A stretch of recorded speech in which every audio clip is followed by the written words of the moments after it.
Want to know why? Ask how. Howard the Humongous. The American Constitution has been hijacked as a document of lawyers, by lawyers, and for lawyers. Of the 56 signers of the Declaration of Independence, 25 were lawyers. Of the 55 signers of the Constitution of the United States, 32 were lawyers. This would be harmless, except that the result is not an American justice system. It is an intensely insane American injustice system. We have an injustice system, a branch of our government that is not working, that is throttling people, strangling people, draining them of their lifeblood. What do I mean? The Constitution guarantees the right to a speedy trial. But in this nation, a nation that I love, no such thing as a speedy trial exists. There is no speedy trial. And you have to be very, very rich to afford any trial at all. What's more, someone far richer than you are can tie you up in court for years, and even if at the end of the process a judge deems you completely and totally innocent, by the time the trial reaches its verdict, your health is destroyed and you are in unimaginable debt. In debt to whom? To your lawyers. In 1921, Fatty Arbuckle was one of the founding stars of Hollywood. In 1921, Arbuckle was one, let's do that again. He had just been given a $3 million 18-picture deal. That's the equivalent of a $400 million deal today. Then Arbuckle was accused of killing a starlet named Virginia Rapp. He was accused of rupturing her bladder, presumably in the process of some sort of sexual strangeness, some sort of rape. Word of mouth had it that he had raped her with a soda bottle, possibly even a Coca-Cola bottle. Arbuckle's trial turned into not just one, but 3 trials. It was relatively speedy for an American trial. Most American trials can go on for years. This one only lasted a year. But by the time it was over, Arbuckle's career was finished. What was the jury's verdict? And they arrived at this in 15 minutes, most of which time they spent arranging the wording of their verdict. He was completely, absolutely innocent. Let me repeat that. Arbuckle was totally and completely innocent. But he was punished with the loss of everything that he had. Everything. Who made money off the Fatty Arbuckle trial? His lawyers, Fatty Arbuckle's lawyers.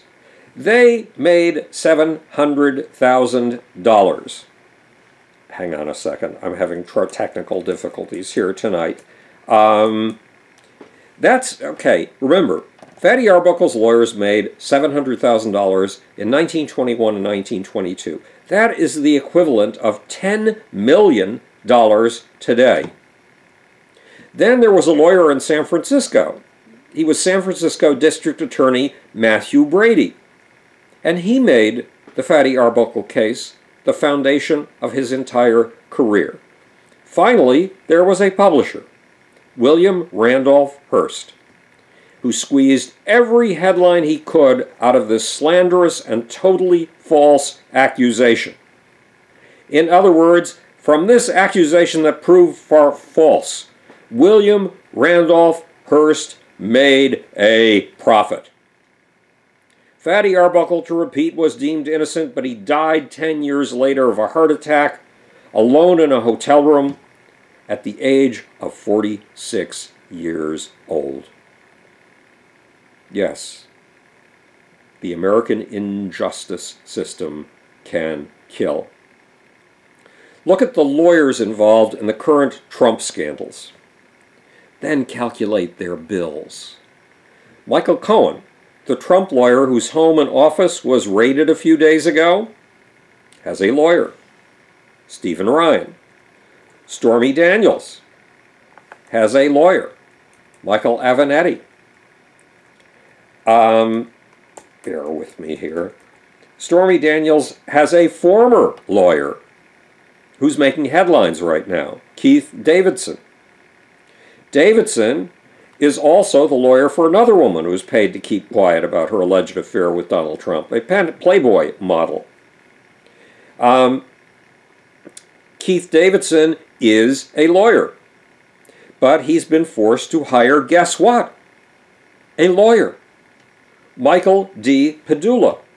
Then there's George Papadopoulos, who enthusiastically tried to connect the Trump campaign with the Russians over and over again.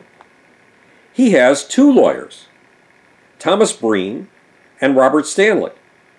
Then there's the Democratic Party, which is suing Donald Trump and the Russians for campaign interference, a totally justified case, in my humble opinion. But that means the Democratic Party is all lawyered up and ready to spend a fortune. At lawyers' bills of $500,000 or more per attorney, imagine what the grand total of all of these lawyers involved in the Trump scandal is. It's in the tens of millions and possibly even the hundreds of millions of dollars. And imagine how you would feel if you had to pay a $500,000 legal bill, something you could not possibly pay, you could not even imagine paying. What would that do to your life? What would it do to your bank account? And what would it do to your future? You would end up like Fatty Arbuckle, alone in a hotel room, dying at the age of 46, if, that is, you could still afford a hotel room. This is Howard the Among Us, speaking to you from the future. It's your job and my job to make, or, want to know why, ask how. And now for the sleazy, slimy, sneaky, seditious, little, tiny, off button.